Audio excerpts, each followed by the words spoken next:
திமுகவுக்கும் பிஜேபிக்கும் தமிழ்நாட்டில் ஒரு ரகசிய உறவு ஒன்று இருக்குது அப்படின்னு அதிமுகவுடைய முக்கிய தலைவர்களான எடப்பாடி பழனிசாமி அவர்களும் ஜெயக்குமார் அவர்களும் வந்து ஒரு விமர்சனம் வந்து வச்சிருக்காங்க. ஸோ நம்ம எல்லாம் எதிர்பார்த்தது என்ன அப்படின்னா 2026 ஒருங்கிணைந்த அதிமுக வரும். ஸோ இந்த அதிமுகவும் பிஜேபியும் வந்து ஒரு மெகா அலைன்ஸ் ஃபார்ம் பண்ணுவாங்க. ஏன்னா ஏடிஎம்கேவுக்கும் வந்து பிஜேபிக்கும் இருக்கிற ஒரு ரிலேஷன்ஷிப் அப்படிங்கிறது ஒரு அண்ணன் தம்பி ரிலேஷன்ஷிப் மாதிரி தான். ஒரு 1000 சண்டை இருந்தாலும் ரெண்டு பேரும் வந்து அந்த மதம் சார்ந்த கொள்கைகள் எல்லாமே பார்த்தோம்னா ஐடியாலஜி வைஸில் எல்லாமே வந்து ஒத்து போகும். ஸோ இவங்க ரெண்டு பேர் தான் ஃபைனலாக ஒன்று சேருவாங்க. 2026 ஒரு பெரிய ஒரு மெகா அலைன்ஸ் ஃபார்ம் பண்ணி 2026 சட்டமன்ற தேர்தலில் வந்து சந்திப்பாங்க அப்படின்னு. ஆனால் போகிற போக்க பார்த்தா ஒருவேளை வந்து இருக்குமோ, அதாவது திமுகவுக்கும் பிஜேபிக்கும் ஒரு அலைன்ஸ் வந்து இருக்குமோ, இவங்க ரெண்டு பேரும் ஒருவேளை கூட்டணி ஃபார்ம் பண்ணிடுவாங்களோ அப்படிங்கிற மாதிரி தான் வந்து போயிட்டுருக்கு. அதுக்கு காரணம் என்னென்னா, ரீசெண்டாக நடந்த கலைஞர் அவர்களுடைய அந்த முகம், அவருடைய உருவம் பொறித்த இந்த காயின்ஸ் எல்லாம் வந்து இன்ட்ரடியூஸ் பண்ணாங்க. இதுக்கு வந்து இந்த விழாக்கு டிஃபென்ஸ் மினிஸ்டர் ராஜ்நாத் சிங் வந்து வந்திருந்தார். ஸோ அவர் பிஜேபி சார்பில் வந்தது வந்து பார்த்தோம்னா இங்கே நிறைய பேர் விமர்சனம் பண்ணிட்டாங்க. எப்படி வந்து ஒருவேளை டிஎம்கே கொஞ்சம் அட்ஜஸ்ட் பண்ணி போகிறாங்களோ, சரி ஃபண்ட்ஸ் எல்லாம் வந்து நிறைய வந்து வரலை, ரிலீஸ் ஆகலை, கொஞ்சம் வந்து அந்த அட்டாக் ஒரு ப்ரெஷர், இந்த பிஜேபி ப்ரெஷரை வந்து சமாளிக்க முடியாமல் கொஞ்சம் ஒரு ரிலேஷன்ஷிப்பை மறைமுகமாக ஃபேஸ் பண்ணுறாங்க அப்படிங்கிற மாதிரி ஒரு ரிலேஷன்ஷிப் வந்து சொன்னாங்க. இதை விட ஓப்பனாக சொன்னோம்னா இபிஎஸ் அவர்கள் வந்து பெரிய அளவில் ஒரு விமர்சனம் பண்ணார். ஜெயக்குமார் அவர்கள் வந்து மச்சான் மாதிரியான ஒரு உறவு லெவலில் போயிட்டாங்க, மச்சான் துணை இல்லாமல் மலையேற முடியாது அப்படிங்கிற மாதிரி தான் விமர்சனம் பண்ணியிருந்தார். ஸோ இதுக்கு வந்து ஒரு பதில் தர விதமாக பிஜேபியோட ஸ்டேட் பிரசிடென்ட் மாநில தலைவர் அண்ணாமலை அவர்கள் என்ன சொல்லியிருந்தார் அப்படின்னா, கலைஞர் அவர்கள் வந்து ஒரு பெரிய ஒரு அரசியல்வாதி, என்னுடைய வயசை விட அவருடைய அரசியல் அனுபவம் அப்படிங்கிறது ரொம்ப பெருசு, அதனால அவருக்கு வந்து கும்பிடு போடுறதோ வணக்கம் வைக்கிறதோ வந்து ஒரு தப்பு இல்லை, 5 முறை வந்து சிஎம்மாக இருந்தவர், நிறைய நல்லது பண்ணியிருக்கிறாரு தமிழ்நாட்டில் அப்படிங்கிற மாதிரி சொல்கிறாங்க.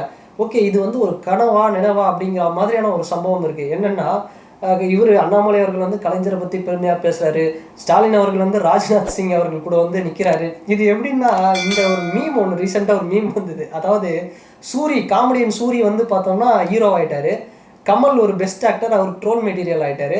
ஸோ அஜித் படத்துக்கு வந்து அடிக்கடி அப்டேட் வருது. ஸோ இந்த மாதிரியான விஷயங்கள்லாம் வந்து எல்லாமே ஆப்போசிட்டாக நடக்குது அப்படிங்கிற மாதிரி தான் தமிழக அரசியலும் பார்த்தோம்னா கொஞ்சம் ஆப்போசிட்டாக வந்து நடந்துகிட்டு இருக்கு.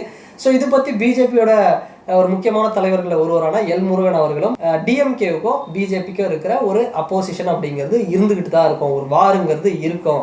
இது வந்து ஒரு விழாவுக்கு ராஜ்நாத் சிங் அவர்கள் வந்து சீஃப் கெஸ்ட்டாக இன்வைட் பண்ணியிருக்காங்க. இதுக்கும் ஒரு அரசியலுக்கும் வந்து என்ன சம்பந்தம் அப்படிங்கிற மாதிரி சொல்கிறாங்க.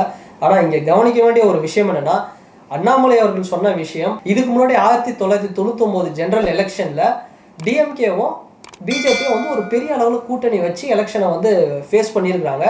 அதுலேயும் பார்த்தோன்னா வாஜ்பாய் அவர்கள் இருந்த அந்த பீரியடில் கலைஞர் அவர்களுக்கும் வாஜ்பாய் அவர்களுக்கும் ஒரு பெரிய ஒரு நட்பு அப்படிங்கிறது இருக்குது. 5 வருஷம் வந்து என்டிஏவுடைய அலைன்ஸில் வந்து டிஎம்கே வந்து ட்ராவல் பண்ணியிருக்காங்க. ஸோ இது மாதிரியான விஷயங்கள்லாம் வந்து சொல்லியிருக்கிறாரு. ஸோ இந்த விஷயம்லாம் எடுத்து பார்க்கும்போது இன்னைக்கு வந்து பிஜேபி அப்போஸ் பண்ணிட்டு இருக்கிற டிஎம்கே ஆல்ரெடி அவங்க தான் ஃபர்ஸ்ட் பிஜேபி கூட அலைன்ஸ் வச்சாங்க அப்படிங்கிற ஒரு விஷயம் இன்னைக்கு வந்து நினைவுபடுத்தப்பட்டிருக்கு.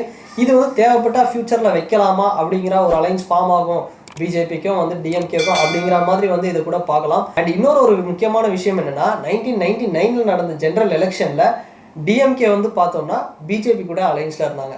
அதே மாதிரி ஏடிஎம்கே பார்த்தோம் அப்படின்னா காங்கிரஸ் கூட அலைன்ஸில் இருந்தாங்க. எல்லாமே வந்து ஆப்போசிட்டாக அப்போ இருந்த கம்யூனிஸ்ட் பார்ட்டிஸ் எல்லாம் கூட பார்த்தோம்னா ஏடிஎம்கே கூட வந்து இருந்தாங்க. ஸோ இந்த விஷயம் அப்படிங்கிறது ஒரு வேளை கிரியேட் ஆகுமா, ஒரு வேளை 2026 சட்டமன்ற தேர்தலில் பிஜேபியும் டிஎம்கேவும் ஒரு அலைன்ஸ் வச்சுட்டாங்க, ஸோ இன்னொரு பக்கம் ஏடிஎம்கேவும் வந்து காங்கிரஸ் வச்சுட்டாங்க அப்படின்னு பார்த்தோம் அப்படின்னா இது வந்து ஒரு புது நிகழ்வாகலாம் பார்க்க முடியாது. இதுக்கு முன்னாடி வந்து ஒரு 20 வருஷம் முன்னாடியே இந்த ஒரு சம்பவம் அப்படிங்கிறது நடந்திருக்கு. ஸோ இது எதுக்காக சொல்கிறேன் அப்படின்னா, அரசியலில் வந்து எந்த டைமில் எது வேணால் நடக்கலாம். இன்றைக்கி பார்த்தோம்னா பல ஸ்டேட்டில் வந்து ஆட்சி வந்து மாறிக்கிட்டு இருக்கு. உதாரணத்துக்கு பிஜேபி கூட நிறைய கட்சிகள் வந்து ஒரு அலைன்ஸை வந்து ஃபார்ம் பண்ணிட்டு இருக்காங்க. இன்னைக்கு ஹேமந்த் சோரன், அதாவது ஜார்க்கண்டுடைய சீஃப் மினிஸ்டர் ஹேமந்த் சோரன் பார்த்தோம் அப்படின்னா அவர் வந்து அரெஸ்ட் ஆனார், திரும்ப வந்து வந்தார். ஸோ இன்பிட்வீன் கேப்பில் வந்து சம்பை சோரன் அப்படிங்கிறவர் வந்து அந்த கட்சியில் ஜார்க்கண்டில் இருக்கிற அந்த ஜார்க்கண்ட் முக்தி மோர்ச்சா கட்சியில் இருக்கக்கூடிய முக்கியமான தலைவர். அவர் வந்து பார்த்தோம் அப்படின்னா இன்னைக்கு பிஜேபி கூட நான் போகிறேன், நான் டெல்லிக்கு போய் நான் வந்து பிஜேபியில் இருக்கிற முக்கியமான தலைவர்கள்லாம் பார்க்க போகிறேன், நான் பிஜேபி கூட அலைன்ஸ் வைக்க போகிறேன், ஃபார்ம் பண்ண போகிறேன் அப்படிங்கிற மாதிரிலாம் சொல்லியிருக்காரு. ஸோ ஏக்நாத் ஷிண்டே, சம்பை சோரன் இதை போன்ற வந்து பல பேர் வந்து பார்த்தோம் அப்படின்னா பிஜேபி கூட வந்து கை கோர்த்துக்கிட்டு ஸோ ஸ்டேட்டில் இருக்கிற ரீஜனல் பார்ட்டிஸ்குள்ளேயே வந்து வெளியில் வந்து வராங்க. என்ன இருந்தாலுமே வந்து பார்த்தோம் அப்படின்னா இந்தியாவில் 2 ஆப்ஷன் தான், ஒன்று இந்தியன் நேஷனல் காங்கிரஸ், இல்லை பாரதிய ஜனதா பார்ட்டி. இந்த 2 பார்ட்டிக்குள்ளே தான் மாறி மாறி அலைன்ஸ் அப்படிங்கிறது வைக்கணும். ஸோ டிஎம்கேவும் பார்த்தோம் அப்படின்னா கொள்கை ரீதியாக வந்து சமூக நீதி பெரியாரிசம் நிறைய விஷயங்கள் இருந்தாலும் ஸோ இன்டீரியராக நம்ம போய் பார்த்தோம் அப்படின்னா டிஎம்கே மத நல்லிணக்கம் அப்படிங்கிற ஒரு விஷயத்த வந்து ஃபோக்கஸ் பண்ணிட்டு தான் இருக்காங்க. டிஎம்கேல இருக்கிற தலைவர்கள் நிறைய பேர் வந்து பார்த்தா கோவிலுக்கு போகிறாங்க. பி.கே. சேகர் பாபு அவர்கள்லாம் பார்த்தோம் அப்படின்னா கிட்டத்தட்ட அவர் வந்து ஒரு ஒரு காவி மாதிரியான சில உடைகள் சம்டைம்ஸ் போட்டிருப்பாரு, மாலை போட்டிருப்பாரு, பொட்டு வச்சிருப்பாரு. ஸோ இது மாதிரியான வந்து ஒரு விஷயம் வந்து போயிட்டு இருக்கு. ஸோ நாளைக்கே வந்து பார்த்தோம் அப்படின்னா டிஎம்கேல ஒரு சிலருக்கு வந்து ஒரு அதிருப்தி இருந்துச்சு அப்படின்னா கட்சிக்குள்ள அவங்கள வந்து பிஜேபி வந்து ஒரு சம்பை சோரனை வச்சோ இல்லை ஏக்நாத் ஷிண்டே வச்சோ என்ன மாதிரியான விஷயங்கள் பண்ணாங்களோ அது மாதிரியான பண்ணுறதுக்கும் வந்து சில வாய்ப்பு இருக்கு. ஏன்னா அரசியலில் எந்த டைம்ல என்ன வேணா ஆகும். ஸோ திரும்பவும் அந்த 1999 நடந்த அந்த ஒரு மெகா அலையன்ஸ் அந்த ஸ்விஃப்ட் அப்படிங்கிறது திரும்ப மாறுமா அப்படிங்கிறதையும் நம்ம வெயிட் பண்ணி தான் பார்க்கணும்.